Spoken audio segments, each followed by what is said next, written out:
Main M तो जन्मेजय का यही होता है कि वो तक्षक नाग को खत्म कर दे, और यहाँ पर वो चीज होती भी है। तक्षक नाग भी धीरे धीरे करके हवा में खींचने लग जाते हैं उस यज्ञ कुंड की तरफ। लेकिन तक्षक नाग अपना जान बचाते हुए भागते हुए जाते हैं इंद्रदेव के पास और इंद्रदेव से मदद मांगते हैं। लेकिन क्योंकि उस यज्ञ और उसकी कुंड की आग इतनी तेज होती है कि इंद्रदेव भी उनकी मदद नहीं कर पाते, और यहाँ पर तक्षक नाग उस आग में, उस यज्ञ में खिंचने लग जाते हैं। लेकिन अगर तक्षक नाग उस यज्ञ कुंड में जाके गिर जाते और अगर वो भस्म हो जाते तो पूरे के पूरे नाग कुल का अंत हो जाता, क्योंकि तक्षक नाग ही इस नाग कुल के नायक थे, भगवान थे। लेकिन यहाँ पर कुछ ऐसा होता है जो कि तक्षक नाग वंश को बचा लेता है। उसी वक्त जब ये यज्ञ हो रहा होता है, उसी यज्ञ भूमि पे एक बालक का कदम पड़ता है। वो बालक जैसे ही उस यज्ञ कुंड के नजदीक आता है, उसके चेहरे पे एक अनोखा तेज होता है। ये बालक और कोई नहीं बल्कि एक ब्राह्मण और एक नाग कन्या का पुत्र होता है। यानी इनके पिता एक ब्राह्मण होते हैं जिनका नाम होता है जरत्कारु, और इनकी माता एक नाग कन्या होती है। और इन्हीं दोनों के संयोग से ये बालक होते हैं जिनका नाम होता है आस्तिक। मतलब इनके अंदर एक ब्राह्मण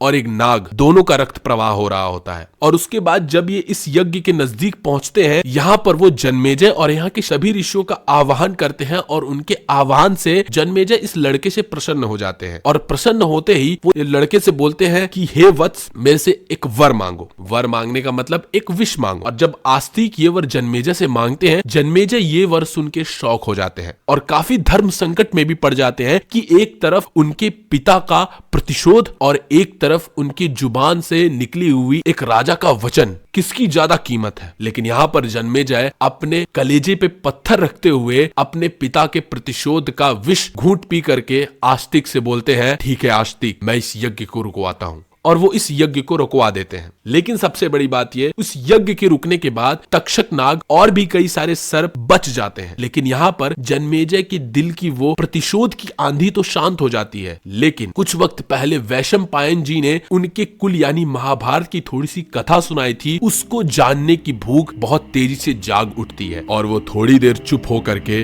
वैशंपायन जी से जो शब्द बोलते हैं, वो इस महाभारत के इतिहास शुरू करने का द्वार बनता है। यही वो पल होता है, वैशंपायन जी के मुख से इस महाकाव्य की शुरुआत होती है। इसको मैं आपको बताने वाला हूँ।